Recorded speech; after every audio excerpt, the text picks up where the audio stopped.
ಸಮಸ್ತ ವೀಕ್ಷಕರಿಗೆ ನಮಸ್ಕಾರ. ಪ್ರಿಯ ವೀಕ್ಷಕರೇ, ಇಲ್ಲೊಂದು ಸಂತಸದ ಸುದ್ದಿಯೊಂದನ್ನು ನಾವು ಒತ್ತು ತಂದಿದ್ದೇವೆ.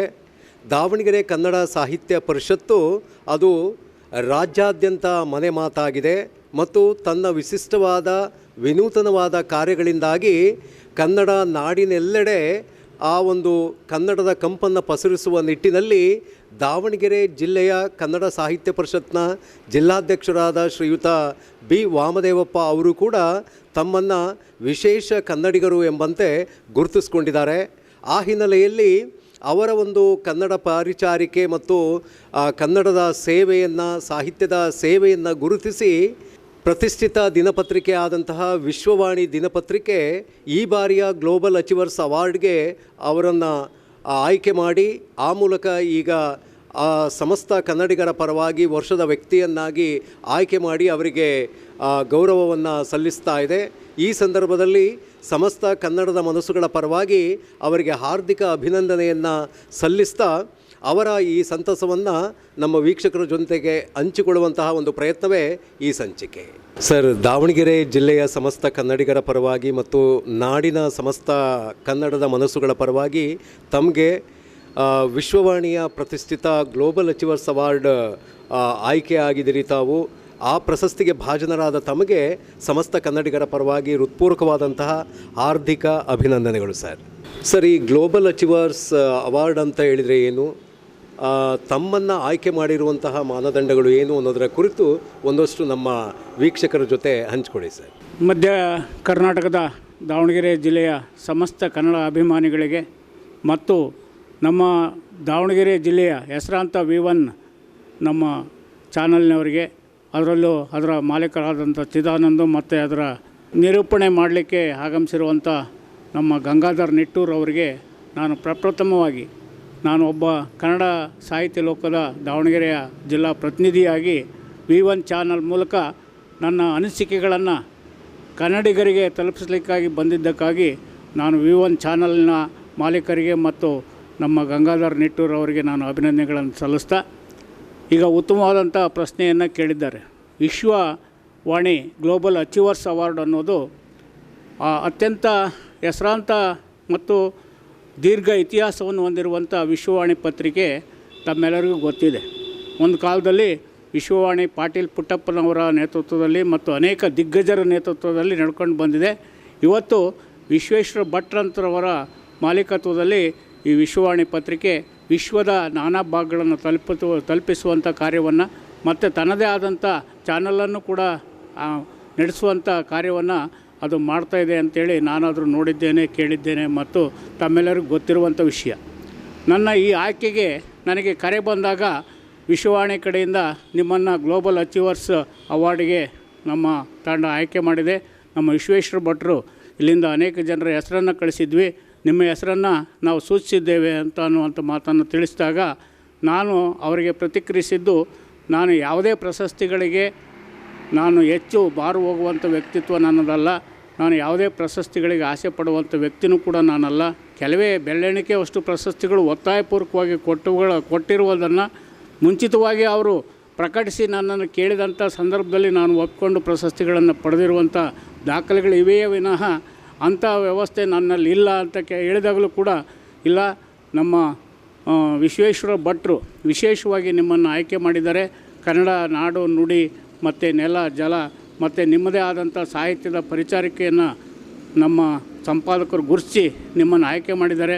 ಅದಕ್ಕೆ ತಾವು ಒಪ್ಪಿಕೊಳ್ಳೇಬೇಕು ಅನ್ನುವಂಥ ಒಂದು ಅವರ ಒತ್ತಾಸೆಯನ್ನು ಅವರು ಮಂಡಿಸಿದಾಗ ನಾನು ಅನಿವಾರ್ಯವಾಗಿ, ಯಾಕೆಂದರೆ ವಿಶ್ವೇಶ್ವರ ಭಟ್ರವರ ನಾನು ಅನೇಕ ಅವರ ಲೇಖನಗಳನ್ನು, ಮಾಹಿತಿಗಳನ್ನು ಪಡೆದವನಾಗಿದ್ದು ಮತ್ತು ವೈಚಾರಿಕ ಹಿನ್ನೆಲೆಯಲ್ಲಿ ವಿಶ್ವೇಶ್ವರ ಭಟ್ರು ತಮ್ಮದೇ ಆದಂಥ ಛಾಪನ್ನು ಪತ್ರಿಕಾ ರಂಗದಲ್ಲಿ ಒಂದು ಭೀಷ್ಮರೋಪಾದಿಯಲ್ಲಿ ಅವರು ಕಾರ್ಯವನ್ನು ನಿರ್ವಹಿಸಿರುವುದನ್ನು ನಾನು ಗಮನಿಸಿದ್ದೇನೆ.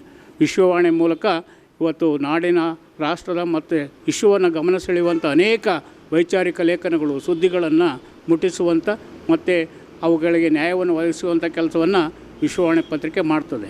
ಅದರಲ್ಲಿ ಗ್ಲೋಬಲ್ ಅಚೀವರ್ಸ್ ಅವಾರ್ಡ್ ಅನ್ನುವಂಥದ್ದು ಕೂಡ ಒಂದು ಅದರ ಹಿನ್ನೆಲೆಯಲ್ಲಿ ಈಗ 12ನೇ ವರ್ಷದ ಆಯ್ಕೆ ಇದು ಪ್ರಕ್ರಿಯೆ ನಡೆದಿದೆ ಅನ್ನುವಂಥದ್ದನ್ನು ನಾನು ಕೇಳಲ್ಪಟ್ಟಿದ್ದೆ. ಅದು ಅವರು ಕೊಡ್ತಿರುವಂಥ ಗ್ಲೋಬಲ್ ಅಚೀವರ್ಸ್, ಗ್ಲೋಬಲ್ ಅಂದರೆ ವಿಶ್ವ, ವಿಶ್ವದ ಸಾಧನೆಯ ಒಂದು ಪುರುಷರನ್ನು ಆಯ್ಕೆ ಮಾಡುವಂಥ ಒಂದು ಇದು ಪ್ರಶಸ್ತಿ ಅಂತೇಳಿ ಅದಕ್ಕೆ ಹೆಸರೇ ಹಿನ್ನೆಲೆ ಇದೆ.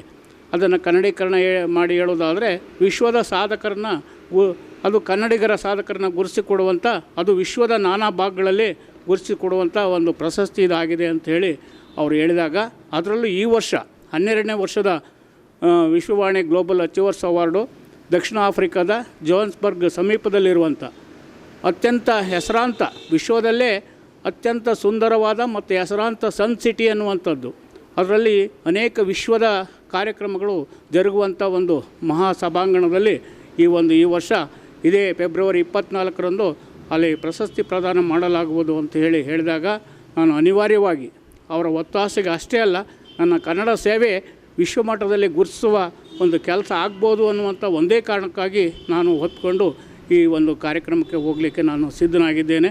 ಅದಕ್ಕೆ ನಮ್ಮ V1 ಚಾನಲ್ ಕೂಡ ಸಹಕಾರವನ್ನು ನನಗೆ ಬಿತ್ತರಿಸುವಂಥ ಸಹಕಾರವನ್ನು ನೀಡ್ತಾಯಿದೆ. ಅದಕ್ಕೆ ನಾನು ಕೃತಜ್ಞತೆಯನ್ನು ಧನ್ಯವಾದವನ್ನು ಅರ್ಪಿಸ್ತೇನೆ. ನಿಜವಾಗಿಯೂ ಕೂಡ ಈ ಒಂದು ಪ್ರತಿಷ್ಠಿತ ಪತ್ರಿಕೆಯ ಪ್ರತಿಷ್ಠಿತ ಅವಾರ್ಡನ್ನು ಪಡ್ಕೊಳ್ಳುವಂಥದ್ದು ಅಷ್ಟು ಸುಲಭದ ಮತ್ತು ಸಾಮಾನ್ಯ ಮಾತಲ್ಲ. ಅಂತಹ ಒಂದು ಪ್ರತಿಷ್ಠಿತ ಪ್ರಶಸ್ತಿಗೆ ತಾವು ಭಾಜನರಾಗಿದ್ದೀರಿ ಸರ್. ಆ ಒಂದು ಹಿನ್ನೆಲೆಯಲ್ಲಿ ತಮಗೆ ಮತ್ತೊಮ್ಮೆ ನಮ್ಮ ಕನ್ನಡಿಗರ ಪರವಾಗಿ ಹಾರ್ದಿಕ ಅಭಿನಂದನೆಯನ್ನು ಸಲ್ಲಿಸ್ತಾ, ಈ ಒಂದು ಪ್ರಶಸ್ತಿ ಪ್ರದಾನ ಸಮಾರಂಭ ಯಾವಾಗ ಮತ್ತು ಎಲ್ಲಿ ನಡೆಯುತ್ತೆ ಅನ್ನೋದ್ರ ಕುರಿತು ಒಂದಷ್ಟು ನಮಗೆ ವಿವರಣೆ ಕೊಡಿ. ಈ ಗ್ಲೋಬಲ್ ಅಚೀವರ್ಸ್ ಅವಾರ್ಡ್ 2026 ದಕ್ಷಿಣ ಆಫ್ರಿಕಾ ಒಂದು ಕಾಲದಲ್ಲಿ ಇದು ಕಗ್ಗತ್ತಲೆ ಖಂಡ ಅಂತೇಳಿ ಕರೆಯಲ್ಪಟ್ಟಂಥ ಒಂದು ಖಂಡ ಅಂತೇಳಿ ನಾನು ಅಧ್ಯಾಪಕನಾಗಿ ತಿಳ್ಕೊಂಡಂಥ ವಿಷಯ ಆಗಿತ್ತು. ಅದು ಇವತ್ತು ನಮ್ಮ ಭಾರತಕ್ಕಿಂತ 10 ವರ್ಷಗಳ ಮುನ್ನೋಟವನ್ನು ಅಲ್ಲಿ ಮಾಡಿದೆ ಅನ್ನುವಂಥದ್ದನ್ನು ಅಲ್ಲಿ ಹೋಗಿ ಬಂದವರಿಂದ ತಿಳಿಯಲ್ಪಟ್ಟಿದ್ದೀನಿ. ಅನೇಕ ವಿಚಾರಗಳಲ್ಲಿ ಇವತ್ತು ದಕ್ಷಿಣ ಆಫ್ರಿಕಾ ಮುಂದುವರೆದಿದೆ.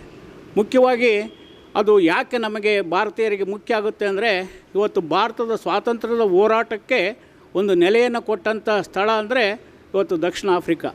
ಮಹಾತ್ಮ ಗಾಂಧೀಜಿಯವರು ಇವತ್ತು ದಕ್ಷಿಣ ಆಫ್ರಿಕಾಕ್ಕೆ ಅವರು ಸ್ವತಂತ್ರ ಪೂರ್ವದಲ್ಲಿ ಅವರು ದಕ್ಷಿಣ ಆಫ್ರಿಕಾಕ್ಕೆ ಒಂದು ವಕೀಲಿ ವೃತ್ತಿಯನ್ನು ಮಾಡಲಿಕ್ಕೆ ಹೋದಾಗ ಅವರು ಕರಿಯರು ಎಂಬ ಕಾರಣಕ್ಕಾಗಿ ಅನುಭವಿಸಿದ ಅವಹೇಳನದ ಒಂದು ಪ್ರತಿಫಲವಾಗಿ ಹೋರಾಟವನ್ನು ಮಾಡಿ ರೈಲಿನಿಂದ ಕೊರೆಯುವಂಥ ಚಳಿಯಲ್ಲಿ ಅವರನ್ನು ಹೊರ ಹಾಕಿದಾಗ ಅವತ್ತೇ ಅವರು ಒಂದು ಪಣ ತೊಟ್ಟಂಥ ಒಂದು ದೇಶ ದಕ್ಷಿಣ ಆಫ್ರಿಕಾ. ಅದು ಜೋಹಾನ್ಸ್ಬರ್ಗು ಮತ್ತು ಅನೇಕ ಅಲ್ಲಿ ಮಹಾತ್ಮ ಗಾಂಧಿಯವರು ಹೋರಾಟ ಮಾಡಿದಂಥ ಸ್ಥಳಗಳ ಹಿನ್ನೆಲೆಯನ್ನು ಇಟ್ಕೊಂಡು ಇವತ್ತು ಅಲ್ಲಿ ದಕ್ಷಿಣ ಆಫ್ರಿಕಾ ಭಾಳ ಮುಖ್ಯವಾಗುತ್ತೆ ನಮ್ಮ ಭಾರತೀಯರಿಗೆ. ಅಂಥ ಸ್ವಾತಂತ್ರ್ಯದ ಹಿನ್ನೆಲೆಯ ನೆಲೆಯನ್ನು ಕಂಡುಕೊಳ್ಳಲಿಕ್ಕೆ ಅವಕಾಶ ಮಾಡಿಕೊಟ್ಟಂಥ ದಕ್ಷಿಣ ಆಫ್ರಿಕಾದ ಜೋಹಾನ್ಸ್ಬರ್ಗ್ ನಗರದ ಸಮೀಪದಲ್ಲಿ ಇವತ್ತು ವಿಶ್ವಮಾನ್ಯ ಒಂದು ನಗರವನ್ನು ನಿರ್ಮಿಸಿದ್ದಾರೆ ಅಂತೇಳಿ ಕೇಳಲ್ಪಟ್ಟಿದ್ದೇನೆ. ಅದು ಸನ್ ಸಿಟಿ ಅಂತ. ಅದು ಸನ್ ಸಿಟಿ ನಮ್ಮ ಡಾಕ್ಟರ್ ನಾಗಪ್ರಕಾಶ್ ಮಾನ್ಯತಾನೇ ಹೇಳ್ತಿದ್ರು. ನಾನು 2 ಬಾರಿ ಹೋಗಿ ಬಂದಿದ್ದೀನಿ. ಒಂದು ಹೋಟೆಲನ್ನು ನೀವು ಹೋಗ್ತಾ ಇರುವಂಥ ಕಾನ್ಫರೆನ್ಸ್ ಹೋಟೆಲ್ಗೆ ನೀವು ಹೋಗುವಂಥ 2 ದಿನ ಅದನ್ನು ವೀಕ್ಷಣೆ ಮಾಡಲಿಕ್ಕೆ ನಿಮಗೆ ಬೇಕಾಗುತ್ತೆ. ಅಂಥ ದೊಡ್ಡ ದೊಡ್ಡ ಹೋಟೆಲ್ಗಳ ವ್ಯವಸ್ಥೆ, ಅದರಲ್ಲಿ ಕಾನ್ಫರೆನ್ಸ್ ಹಾಲ್ಗಳು ಇದ್ದಾವೆ. ಅಂಥದ್ರಲ್ಲಿ ನಿಮಗೆ ಅಚೀವರ್ಸ್ ಅವಾರ್ಡ್ ಸಿಗ್ತಾ ಇರೋದು ತುಂಬ ಸಂತೋಷದ ವಿಷಯ.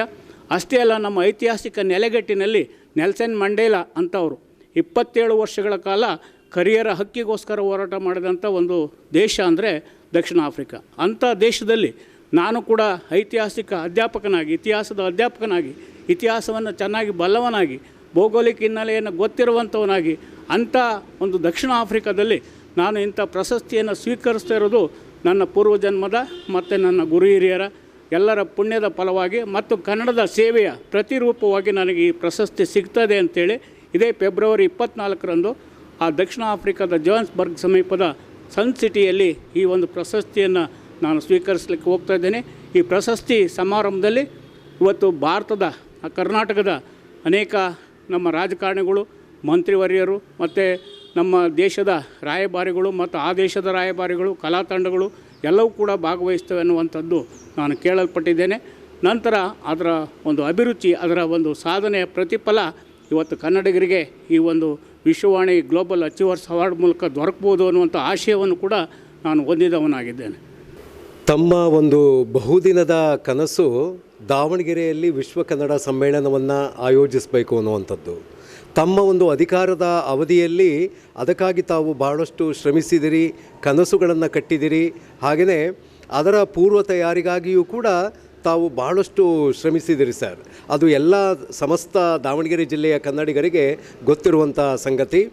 ಈ ಒಂದು ಹಿನ್ನೆಲೆಯಲ್ಲಿ ಈ ವಿಶ್ವ ಕನ್ನಡ ಸಾಹಿತ್ಯ ಸಮ್ಮೇಳನದ ಆಯೋಜನೆಯ ಒಂದು ಬೆಳವಣಿಗೆ ಹಂತಗಳು ಯಾವ ಒಂದು ಮಟ್ಟಕ್ಕೆ ಬಂದು ತಲುಪಿವೆ ಅನ್ನೋದರ ಕುರಿತು ಒಂದಷ್ಟು ಹೇಳಿ ಸರ್. ಭಾಳ ಉತ್ತಮವಾದಂಥ ಪ್ರಶ್ನೆ ಇದು. ನಾವು ಇಡೀ ವಿಶ್ವವೇ ನಮ್ಮ ಮಧ್ಯ ಕರ್ನಾಟಕದ ದಾವಣಗೆರೆ ಕಡೆಗೆ ತಿರುಗಿ ನೋಡುವಂತೆ ಮಾಡಬೇಕು ಅನ್ನುವಂಥ ಹಂಬಲ ಆಶಯ ಇಟ್ಕೊಂಡು ನಾನು ಜಿಲ್ಲಾ ಕನ್ನಡ ಸಾಹಿತ್ಯ ಪರಿಷತ್ನ ಅಧ್ಯಕ್ಷನಾಗಿ ಉಮೇದುವಾರಿಕೆಯ ಸಂದರ್ಭದಲ್ಲಿ ನಾನು ನನ್ನದೇ ಆದಂಥ ಪ್ರಣಾಳಿಕೆಯನ್ನು ತಯಾರು ಮಾಡಿಕೊಂಡಾಗ ಮೊಟ್ಟ ಮೊದಲು ನೆನೆಗುದಿಗೆ 2016-17ರಲ್ಲಿ ಏನು ಇವತ್ತಿನ ಮುಖ್ಯಮಂತ್ರಿ ಅವತ್ತು ಏನು ಮುಖ್ಯಮಂತ್ರಿಯಾಗಿದ್ದಂಥ ಸಿದ್ದರಾಮಯ್ಯನವರು ಮುಖ್ಯಮಂತ್ರಿಗಳಿದ್ದರು. ಇವತ್ತಿನ ಜಿಲ್ಲಾ ಉಸ್ತುವಾರಿ ಸಚಿವರಿದ್ದಂಥ ಎಸ್ ಮಲ್ಲಿಕಾರ್ಜುನರವರು ಕೂಡ ಅವತ್ತು ಜಿಲ್ಲಾ ಉಸ್ತುವಾರಿ ಸಚಿವರಿದ್ದರು. ಘೋಷಣೆ ಆಗಿತ್ತು, ಅದಕ್ಕೆ ಅನುದಾನ ಕೂಡ 30 ಕೋಟಿ ಬಿಡುಗಡೆ ಆಗಿತ್ತು ಅನ್ನೋದು ನಾನು ಅವಾಗ ತಾಲೂಕು ಅಧ್ಯಕ್ಷನಾಗಿ ನನಗೂ ಕೂಡ ಚೆನ್ನಾಗಿ ಹತ್ತಿರದಿಂದ ಬಲ್ಲವನಾಗಿದ್ದೆ. ಅನೇಕ ಸಮಿತಿಗಳಲ್ಲಿ ಕೂಡ ನಾನಿದ್ದೆ. ಎಲ್ಲ ಸಿದ್ಧತೆ ಆಗಿತ್ತು. ಅವತ್ತು ಸಚಿವ ಸಂಪುಟದಲ್ಲಿ ತೀರ್ಮಾನ ಆಗಿ ಬಡ್ಜೆಟ್ನಲ್ಲಿ ಕೂಡ 30 ಕೋಟಿ ಅನುದಾನವನ್ನು 16-17ರಲ್ಲಿ ತೆಗೆದಿಟ್ಟಿದ್ದು ಅದು ಜಗ್ಜಗಿತವಾಗಿ ಮತ್ತು 5 ಕೋಟಿ ಜಿಲ್ಲಾಧಿಕಾರಿಗಳ ಅಕೌಂಟಿಗೂ ಕೂಡ ಬಂದಿತ್ತು. ಮತ್ತು ನಮ್ಮಲ್ಲಿ ಎಲ್ಲ ಸಮಿತಿಗಳು ಸ್ಥಳಗಳನ್ನೆಲ್ಲ ಗುರುತಿಸಿ ಎಲ್ಲ ಸಿದ್ಧತೆಯನ್ನು ಮಾಡಿಕೊಂಡಿದ್ವಿ. ಕಾರಣಾಂತರದಿಂದ ಆವಾಗ ಇದು ಒತ್ತಡ ಬರಗಾಲದ ಮತ್ತು ಪ್ರವಾಹದ ಒತ್ತಡ ಬಂತು ಅಂತೇಳಿ ಅದನ್ನ ಮುಂದೂಡಿದರು. ಅದು ಅವತ್ತಿನಿಂದ ಇವತ್ತಿನವರೆಗೆ ಮತ್ತು ಆ ಸರ್ಕಾರ ಬದಲಾಯಿತು. ಬೊಮ್ಮಾಯಿಯವರು ಮುಖ್ಯಮಂತ್ರಿ ಇದ್ದರು, ಬಸವರಾಜ ಬೊಮ್ಮಾಯಿಯವರು BJP ಸರ್ಕಾರದಲ್ಲಿ.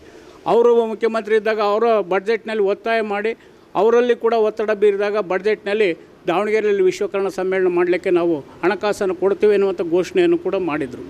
ನಾನು ಈಗ 4 ವರ್ಷ 3 ತಿಂಗಳಾಗ್ತಾಯಿದೆ ನಾನು ಅಧ್ಯಕ್ಷನಾಗಿ ಆಯ್ಕೆಯಾಗಿ ಸೇವಾ ದೀಕ್ಷೆಯನ್ನು ತೆಗೆದುಕೊಂಡು. ಅವತ್ತಿನಿಂದ ಇವತ್ತಿನವರೆಗೂ ಪ್ರತಿ ಅಖಿಲ ಭಾರತ ಸಾಹಿತ್ಯ ಸಮ್ಮೇಳನ 2 ಸಮ್ಮೇಳನಗಳಲ್ಲಿ ಕೂಡ ದಾವಣಗೆರೆಯಲ್ಲಿ ವಿಶ್ವಕರ್ಣ ಸಮ್ಮೇಳನ ನಡೀಬೇಕು ಅನ್ನೋಂಥ ನಿರ್ಣಯವನ್ನು ಕೈಗೊಂಡಿದ್ದೀವಿ. ನಮ್ಮ ದಾವಣಗೆರೆಯಲ್ಲಿ 4 ಜಿಲ್ಲಾ ಕನ್ನಡ ಸಾಹಿತ್ಯ ಸಮ್ಮೇಳನಗಳು ನನ್ನ ಅವಧಿಯಲ್ಲಿ, 9 ತಾಲೂಕು ಕನ್ನಡ ಸಾಹಿತ್ಯ ಸಮ್ಮೇಳನ ನನ್ನ ಅವಧಿಯಲ್ಲಿ ಜರುಗಿದ್ದಾವೆ. ಅವೆಲ್ಲ ಸಮ್ಮೇಳನಗಳಲ್ಲಿ ಕೂಡ ನಾವು ವಿಶ್ವಕರ್ಣ ಸಮ್ಮೇಳನ ದಾವಣಗೆರೆಯಲ್ಲಿ ಈ ವರ್ಷವೇ ಆಗಬೇಕು ಅನ್ನುವಂಥ ನಿರ್ಣಯವನ್ನು ಪ್ರತಿ ವರ್ಷ ತೆಗೆದುಕೊಳ್ತಾ ಬರ್ತಾಯಿದ್ದೀವಿ. ಸರ್ಕಾರದ ಒತ್ತಡದ ಮೇಲೂ ನಾವು ಮುಖ್ಯಮಂತ್ರಿಗಳನ್ನು ಮಾನ್ಯ ಜಿಲ್ಲಾ ಉಸ್ತುವಾರಿ ಸಚಿವರ ನೇತೃತ್ವದಲ್ಲಿ ಕೂಡ ನಾವು ಭೇಟಿಯಾಗಿ ಒತ್ತಡವನ್ನು ತಂದಿದ್ದೇವೆ. ಆದರೆ ಕಾರಣಾಂತರದಿಂದ ಅದು ಹೀಗೆ ಮುಂದೂಡ್ತಾ ಇದೆ. ಈ ವರ್ಷ ನನ್ನ ಇದು ಕೊನೆಯ ವರ್ಷದ ಅವಧಿಯಾಗಿರೋದ್ರಿಂದ ನಾನು ಅತ್ಯಂತ ಪ್ರತಿಜ್ಞಾ ರೂಪದಲ್ಲಿ ನಾನು ಹೋರಾಟವನ್ನು ಮಾಡ್ತಾಯಿದ್ದೇನೆ.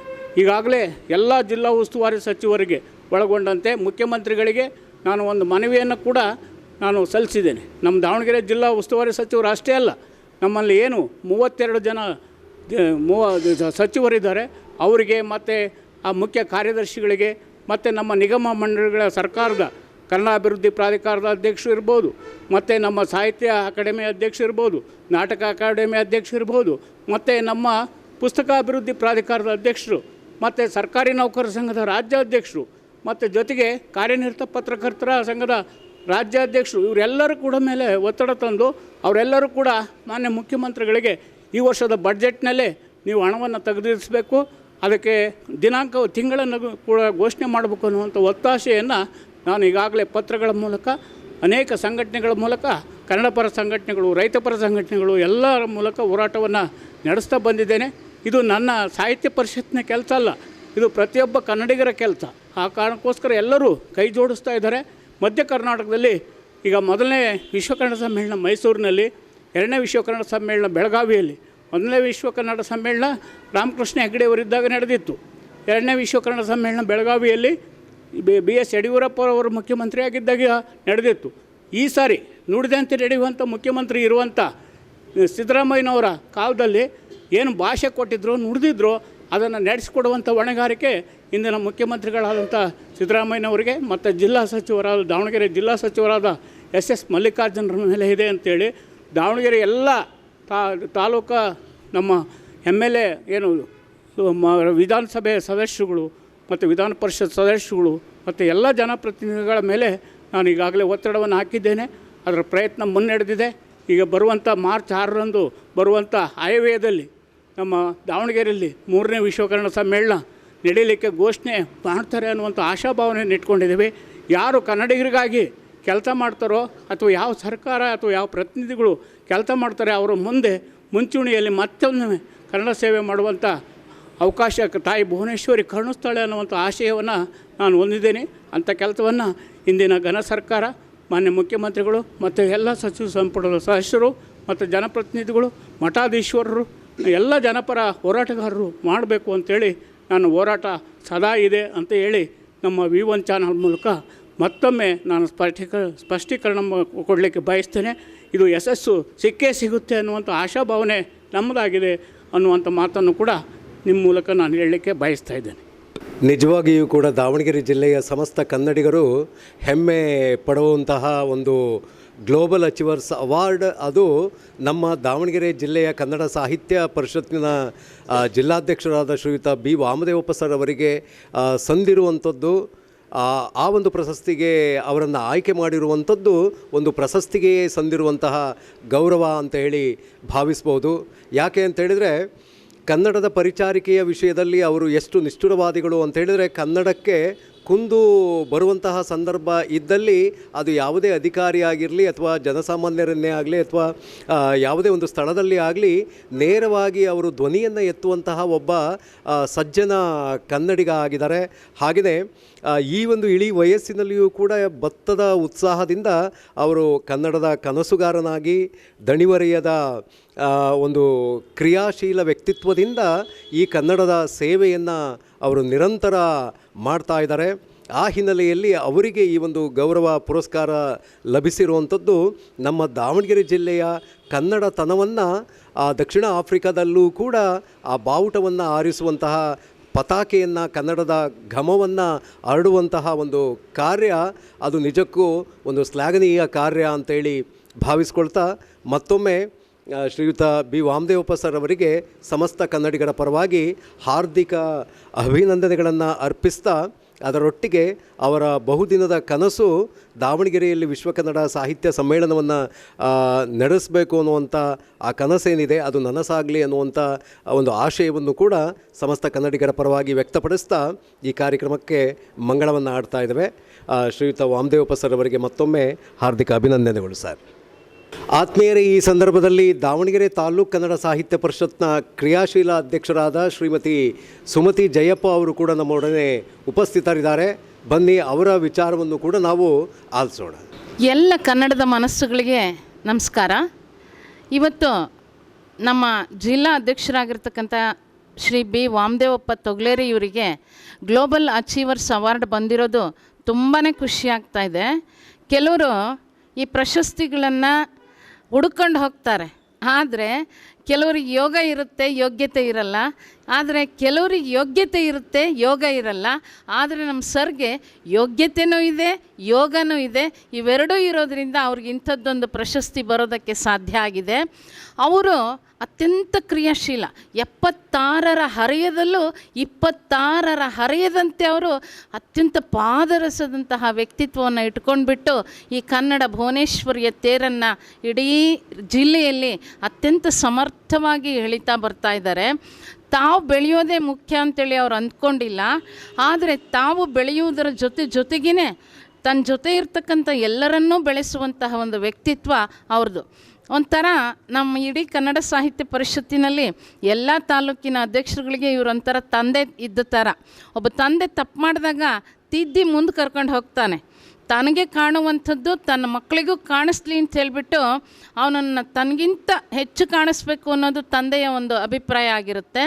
ಅದೇ ಥರ ಇವರು ನಮ್ಮ ಜೊತೆ ಇದ್ಕೊಂಡು ನಾವು ತಪ್ಪು ಮಾಡಿದಾಗ ತಿದ್ದುಕೊಂಡು ನಮಗೆ ಸರಿಯಾದ ಮಾರ್ಗದರ್ಶನವನ್ನು ಕೊಟ್ಕೊಂಡು ತಾಲೂಕು ಘಟಕಗಳು ಸಹ ಅತ್ಯಂತ ಸಮರ್ಥವಾಗಿ ಈ ಒಂದು ಕನ್ನಡ ಭುವನೇಶ್ವರಿಯ ತೇರನ್ನು ಎಳೆಯೋದಕ್ಕೆ ಅವರು ನಮ್ಮೆಲ್ಲರಿಗೂ ತುಂಬಾ ಪ್ರೋತ್ಸಾಹಿಸ್ತಾ ಇದ್ದಾರೆ. ಜೊತೆಗೆ ಇಲ್ಲಿ ಅವ್ರು ಬಂದಮೇಲೆ ಸಾಕಷ್ಟು ಒಳ್ಳೊಳ್ಳೆ ಕಾರ್ಯಗಳು ಈ ಕನ್ನಡ ಭವನದಲ್ಲಾಗಿದೆ. ಉದಾಹರಣೆಗೆ ನೀವು ನೋಡ್ತಾ ಇರ್ಬೋದು, ಅಲ್ಲಿ ತಾಯಿ ಭುವನೇಶ್ವರಿಯ ಒಂದು ಪುತ್ಥಳಿ ಅನಾವರಣಗೊಂಡಿದೆ. ಜೊತೆಗೆ ಇಲ್ಲಿ ನಮ್ಮ ರಾಷ್ಟ್ರಕವಿ ಕುವೆಂಪುರವರ ಪುತ್ಥಳಿ ಅನಾವರಣಗೊಂಡಿದೆ. ಈ ಒಂದು ಕನ್ನಡ ಭವನಕ್ಕೆ ಹೊಸ ಮೆರುಗನ್ನು ಕೊಟ್ಟಿದ್ದಾರೆ.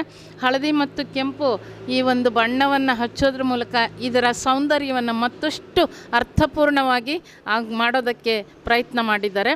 ಜೊತೆಗೆ ಇಲ್ಲಿ ಹಲವಾರು ಕಾರ್ಯಕ್ರಮಗಳು ಮತ್ತು ಸಾಕಷ್ಟು ಪುಸ್ತಕಗಳು ಇಲ್ಲಿ ಲೋಕಾರ್ಪಣೆಗೊಂಡಿರ್ತಕ್ಕಂಥದ್ದು ನಮ್ಮೆಲ್ಲರಿಗೂ ತುಂಬಾ ಖುಷಿ ಕೊಡುವಂತಹ ವಿಷಯ ಆಗಿದೆ. ಜೊತೆಗೆ ಬರೆಯುವಂತಹ ಬರಹಗಾರರನ್ನು ಬೆನ್ನು ತಟ್ಟಿ ಪ್ರೋತ್ಸಾಹಿಸುವಂತಹ ಗುಣ ಅವರಲ್ಲಿದೆ. ಇಂತಹ ಹೇಳ್ತಾ ಹೋದರೆ ತುಂಬಾ ಗುಣಗಳಿದೆ. ಅಂತಹ ನಮ್ಮ ಜಿಲ್ಲಾಧ್ಯಕ್ಷರಿಗೆ ಈ ಒಂದು ಪ್ರಶಸ್ತಿ ಬಂದಿರೋದು ನಮಗಂತೂ ತುಂಬಾ ಖುಷಿ ಆಗ್ತಾ ಇದೆ. ಎಲ್ಲ ಏನು ತಾಲೂಕು ಅಧ್ಯಕ್ಷರ ಪರವಾಗಿ, ದಾವಣಗೆರೆ ಜಿಲ್ಲೆಯ ಎಲ್ಲ ತಾಲೂಕು ಘಟಕದ ಅಧ್ಯಕ್ಷರುಗಳ ಪರವಾಗಿ ನಾನು ಅವರಿಗೆ ಅತ್ಯಂತ ಹೃತ್ಪೂರ್ವಕ ಅಭಿನಂದನೆಗಳನ್ನು ನಾನು ಸಲ್ಲಿಸ್ತಾ ಇದ್ದೇನೆ. ಅಂತಹ ಕ್ರಿಯಾಶೀಲ ನೋಡಿ, ಅವ್ರಿಗೆ 76 ವರ್ಷ ಆಗಿದೆ. ಈ 76 ವರ್ಷದಲ್ಲಿ ಕೆಲವರು ಕೋಲು ಹಿಡ್ಕೊಂಡು ತಲೆ ನಡುಗಿಸ್ಕೊಂಡು ಈ ಸುಮ್ಮನೆ ಒಂದು ಮೂಲೆಯಲ್ಲಿ ಕೂರ್ತಾರೆ. ಆದರೆ ಅಂಥ ವ್ಯಕ್ತಿತ್ವ ಅವ್ರದ್ದಲ್ಲ, ಪಾದರಸದಂತಹ ವ್ಯಕ್ತಿತ್ವ ಅವ್ರದ್ದು. ಸದಾ ಕ್ರಿಯಾಶೀಲರಾಗಿರ್ತಾರೆ, ಸದಾ ಸೃಜನಶೀಲ, ಏನಾದರೂ ಯೋಚನೆ ಹೊಸದೇನು ಮಾಡ್ಬೋದು ಅನ್ನುವಂತಹ ಒಂದು ನಿಟ್ಟಿನಲ್ಲೇ ಅವರು ಯೋಚನೆಯನ್ನು ಮಾಡ್ತಾ ಇರ್ತಾರೆ. ಇಂತಹ ಜಿಲ್ಲಾಧ್ಯಕ್ಷರು ಇವತ್ತು ನಮ್ಮ ದಾವಣಗೆರೆ ಜಿಲ್ಲೆಗೆ ಸಿಕ್ಕಿರೋದು ನಮ್ಮ ಅದೃಷ್ಟ ಅಂತೇಳಿ ನಾನು ಅಂದ್ಕೊಳ್ತೇನೆ. ಏನು ಚುನಾವಣೆಯಲ್ಲಿ ಅವರು ಆಯ್ಕೆ ಆಗಿ ಬಂದ್ರಲ್ಲ, ಇಡೀ ಕರ್ನಾಟಕದಾದ್ಯಂತ ಎಲ್ಲ ಜಿಲ್ಲೆಯ ಅಧ್ಯಕ್ಷರಿಗಿಂತ ಅತಿ ಹೆಚ್ಚು ಮತಗಳನ್ನು ಪಡ್ಕೊಂಡಂತಹ ಮತ್ತು ವಯಸ್ಸಿನಲ್ಲಿ ಹಿರಿಯರಾಗಿರ್ತಕ್ಕಂತಹ ಮತ್ತು ಜ್ಞಾನದಲ್ಲೂ ಸಹ ಹಿರಿಯರಾಗಿರ್ತಕ್ಕಂತಹ ನಮ್ಮ ವಾಮದೇವಪ್ಪ ಸರ್ಗೆ ಈ ಒಂದು ಅಚೀವರ್ಸ್ ಅವಾರ್ಡ್ ಬಂದಿರೋದು ನಿಜವಾಗ್ಲೂ ಸಾರ್ಥಕ ಅಂತೇಳಿ ನಾನು ಅಂದ್ಕೊಳ್ತೀನಿ. ಕೆಲವರಿಗೆ ಈ ಪ್ರಶಸ್ತಿಗಳನ್ನು ಹುಡ್ಕೊಂಡು ಹೋಗ್ತಾರೆ, ಆದರೆ ಇವರನ್ನೇ ಹುಡ್ಕೊಂಡು ಈ ಪ್ರಶಸ್ತಿ ಬಂದಿರೋದು ಖುಷಿಯನ್ನು ಕೊಟ್ಟಿದೆ. ಕೆಲವರಿಗೆ ಯೋಗ ಇರುತ್ತೆ, ಯೋಗ್ಯತೆ ಇರಲ್ಲ. ಆದರೆ ಕೆಲವರಿಗೆ ಯೋಗ್ಯತೆ ಇರುತ್ತೆ, ಯೋಗ ಇರಲ್ಲ. ಆದರೆ ಇವರಿಗೆ ಯೋಗ್ಯತೆ ಮತ್ತು ಯೋಗ ಎರಡೂ ಇದೆ. ಈ ಪ್ರಶಸ್ತಿ ಬಂದಿರೋದಕ್ಕೆ ಅವರನ್ನು ಅತ್ಯಂತ ಹೃದಯ ತುಂಬಿ ಅಭಿನಂದಿಸ್ತಾ ನನ್ನ ಮಾತನ್ನು ಮುಗಿಸ್ತೇನೆ. ಎಲ್ರಿಗೂ ನಮಸ್ಕಾರ. ಒಳ್ಳೆಯದು ಮೇಡಮ್. ತಮ್ಮ ಸಂತಸದ, ಅಭಿಮಾನದ ಮತ್ತು ಅಭಿನಂದನಾ ನುಡಿಗಳಿಗೆ ದಾವಣಗೆರೆ V1 ಕಾವ್ಯಧಾರೆಯ ಪರವಾಗಿ ತಮಗೆ ವಂದನೆಗಳು ಮೇಡಮ್. ಧನ್ಯವಾದಗಳು ಸರ್. ನಿಮ್ಮ ವಾಹಿನಿಗೂ ಸಹ ನಾನು ಧನ್ಯವಾದ ತಿಳಿಸ್ತಾ ಇದ್ದೀನಿ. ಇಂಥ ಒಳ್ಳೊಳ್ಳೆ ಕೆಲಸನ ನೀವು ಮಾಡ್ತಾ ಇದ್ದೀರಾ. ಬರೀ ನಾವಷ್ಟೇ ಅಲ್ಲ, ಕನ್ನಡದ ಕೆಲಸ ಮಾಡ್ತಾ ಇರ್ತಕ್ಕಂಥದ್ದು. ಈ V1 ಚಾನಲ್ಲು ಸಹ ಕನ್ನಡಿಗರನ್ನು ಬಡಿದೆಬ್ಬಿಸುವಂಥ ಕೆಲಸ, ಹಲವಾರು ಸಾಮಾಜಿಕ ಸೇವಾ ಕಾರ್ಯಗಳನ್ನು ಮಾಡ್ತಾ ತಾವೂ ಸಹ ಈ ದಾವಣಗೆರೆಯಲ್ಲಿ ತಮ್ಮದೇ ಆಗಿರ್ತಕ್ಕಂಥ ಛಾಪನ್ನು ಮೂಡಿಸಿದ್ದೀರಿ. ಈ ಮಾಧ್ಯಮ ಕ್ಷೇತ್ರದಲ್ಲಿ ಇನ್ನೂ ಎತ್ತರಕ್ಕೆ ಬೆಳೀಲಿ ಈ ವಾಹಿನಿ ಅಂತೇಳಿ ಹೇಳ್ತಾ ತಮಗೂ ಅಭಿನಂದನೆಗಳನ್ನು ತಿಳಿಸ್ತೀನಿ ಸರ್. ನಮಸ್ತೆ.